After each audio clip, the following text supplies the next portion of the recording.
You want to know the best way to test someone's emotional intelligence and communication skills when you first start dating them without having to wait months before you finally face your first real conflict, right? Because we all know in the beginning, it's the honeymoon phase, right? To where there's nothing that's wrong. Everything's perfect. And you're like, oh my gosh, I hope this could work for the long haul. But, it always starts out great like this. I don't know if it's what happens when we face an actual challenge, right? Well, I'm going to give you the two best topics to talk about that lets you know this within the first few dates as to where they stand in these two areas. And I'm going to tell you what these two type of conversations reveals to you about their actual emotional intelligence and communication skills abilities. So let's get into the topics. Most people will tell you to never talk about politics or religion on the first date, right? And why do they say that? Because it can cause or lead to heated debates, right? But that's exactly the point and exactly why those are the two conversations you should bring up within the first few dates. Don't do it on date one, right? You're just getting to know them and enjoying them and, just feeling them out in the general sense.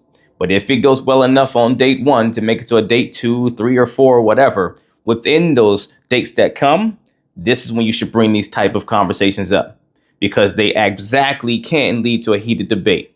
Because conversations like that are great testing grounds for letting you know how someone handles emotionally charged conversations.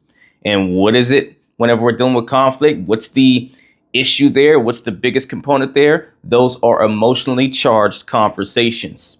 And so when you're up in the beginning stages of dating someone and you couldn't possibly have experienced nearly enough to actually come to a real conflict, right? A real challenge because you haven't known each other long enough and you haven't invested into each other emotionally enough and you're not, bonded enough to where one thing happening matters that deep to either one of you. You're not going to get a chance to see how they actually would handle conflict versus what they may tell you. Because, of course, you want to ask the questions on your dates to the person you're seeing of how do you handle conflict? How do you handle discrepancies or issues or disagreements whenever we have them? Right? What is your approach? You need to know that stuff. But at the same token, whatever they say versus what they're actually going to do in real time can be very different things, right? And I'm not saying that to say that they're trying to lie, but oftentimes people think higher of themselves or more capable of themselves than they've actually prepared themselves for. So yeah, idealistically, and while they're in this positive state, right, in a happier state of mind, yeah, they can say with clear thoughts that, oh yeah, I would just sit down and talk through with you, and I'll actually work out the kinks or try to understand each other and see where the misconnection is and all that stuff. They'll say all those things, right? But when it's actually going down, it's really contingent upon your emotional intelligence that you have, your ability to regulate your emotions that starts to dictate your ability to carry out what you said consciously when you're in a calm state, what you would do whenever things are intense. So if they can't have disagreements without getting heavily triggered, without reacting impulsively or cutting you off, this is screaming a red flag as to how they'll handle conflict in a relationship with you. It shows how poorly they'll be able to do that. So the first thing this reveals to you is how well they regulate themselves in emotionally triggering moments. Anyone can stay calm when things are easy, but how do they respond whenever they feel strongly about something? That's what you got to dial in on, right? Do they stay composed? Do they hear you out? Do they respond thoughtfully? Or do they interrupt, talk over you, and get defensive? If they can't stay calm during a debate, then they can't or won't be able to handle real relationship conflict either. You have to see and put the 2 and 2 together there. The second thing these conversations reveals to you is their ability to respectfully disagree. Meaning, can they let you fully express yourself even if they don't agree with you? Or do they shut down your perspective, make you feel wrong, or get combative? Someone with a strong emotional intelligence will listen, validate your right to your opinion, and disagree with you without making it personal. The third thing these conversations reveals to you is their communication skill ability to handle perspective taking and constructive conversations. Like, do they ask questions to understand where you're coming from? Can they engage in back and forth dialogue without becoming or getting emotionally hijacked? right? It's really important to know these things because it starts to scream to you where they're at with their journey of, emotional intelligence and maturity for that matter, the ability to regulate themselves, right? But then it also is speaking to you about how well they have active listening abilities, right? How well they understand that if they're going to, fully make progress in a dialogue or a conversation or conflict situation with the other person, they have to truly be able to hear, listen to, and understand the other person, right? Be able to process what the other person really means and what's really important to them and not just what's on the surface or what they think, right? And just firing off of where they're at with things and taking a few lines or a few words you say and then running with it and creating a whole new narrative, right? Usually the things that keeps conflict situations going to where arguments don't end, to where that issue you guys been dealing with never gets fully resolved because they're not willing or able to listen to you fully, right? To where they're too impulse driven to where you can't actually ever get down to the core root of whatever's going on or resolve a situation because you're stuck getting derailed with these emotionally triggered moments that you have to address now because it creates little rivets in the communication flow. If they turn the conversation into a battle instead of a discussion, this is a huge red flag to you that they struggle with emotional regulation and effective communication skills. Now, this doesn't mean they don't have communication skills at all, right? Because a lot of people out there operating with even really just poor skill sets, like they can't even talk through certain dialogues effectively because they don't have the skills at all. But as we get into new ages and new eras, a lot of people are becoming quote unquote woke and more informed and with communication terminology and so forth and different ways to approach dialogue. And so, yes, you can pick up the skills and you can start to exercise the skills. But if the skills are not exercised when it matters most in what we call crucial conversation moments, meaning conversations where someone stands to walk away either feeling really good about something or really bad about that conversation, right? It's emotionally moving.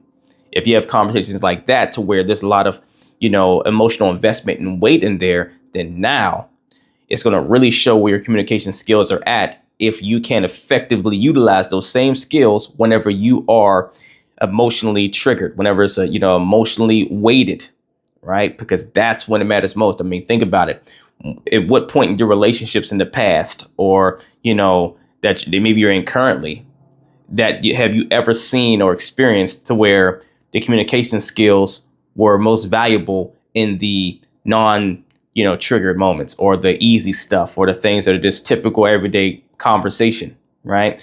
It usually matters most and where you feel the pain points the most and where you feel like maybe me and my partner are on the different pages or we don't communicate well, or at least with my exes in the past, we always derailed, was in the moments where one or both of you felt a way about something. You were emotionally triggered and you were stimulated in that way. That's when the emotional or the communication skills comes into play most. That's when the ability or inability to constructively talk through things becomes most prominent.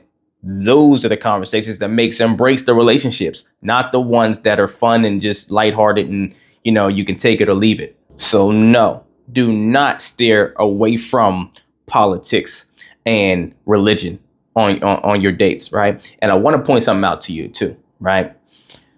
Most people, the masses, will usually say the thing that seems easier or more obvious to steer clear of or stay away from.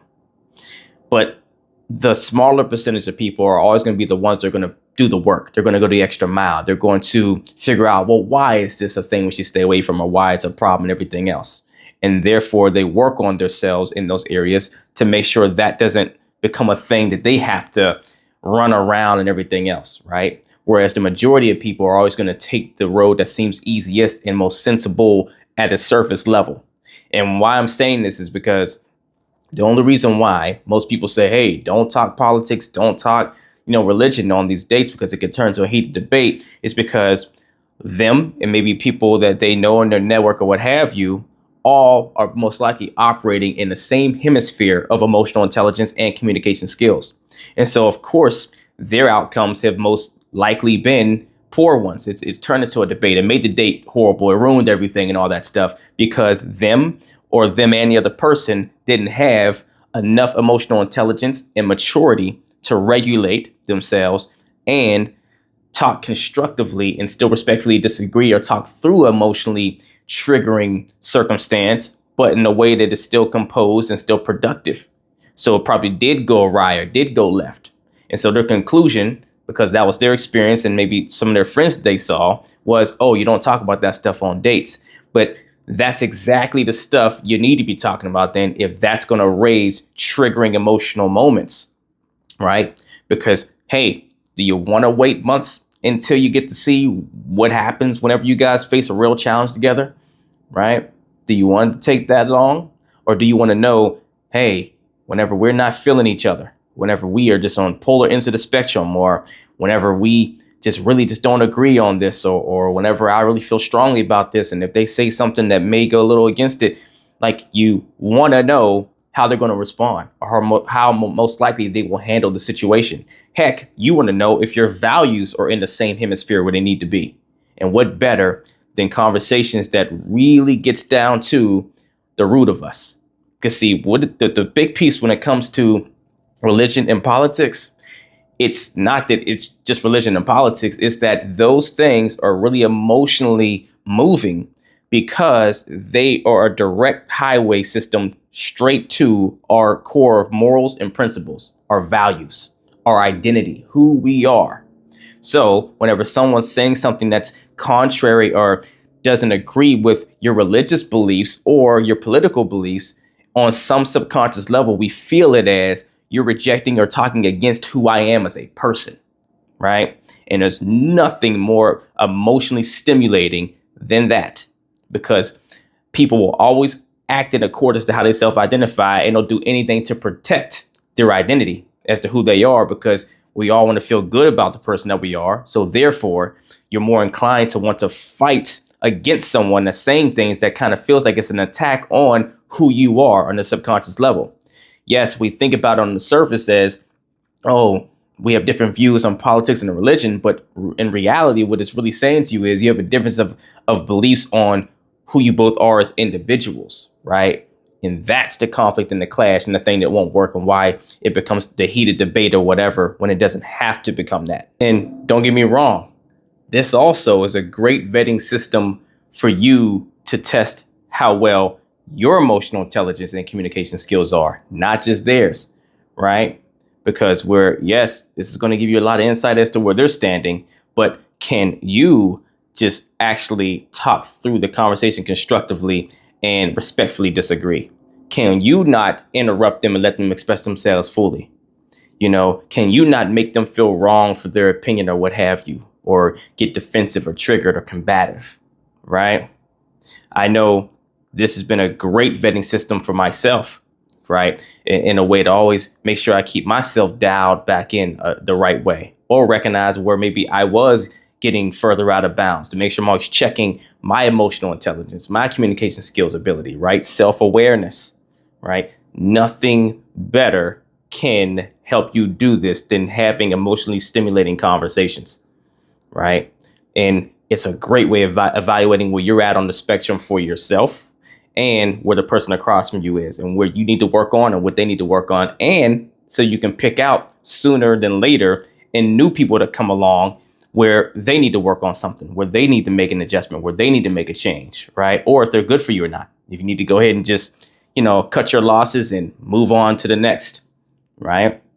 So don't avoid the tough or the stimulating conversations on the first date. Lean into them, and it'll give you so much more information that it'll take you months to find out within days, if not within the first month of you dating somebody. So if you would like help with actually learning the skill set and the way of navigating dialogue like this, to see up front how someone does with handling conflict type situations well before you have to face actual conflicts, then email or DM me the word coaching, and we'll get to work, as long as you're truly ready to put that work in.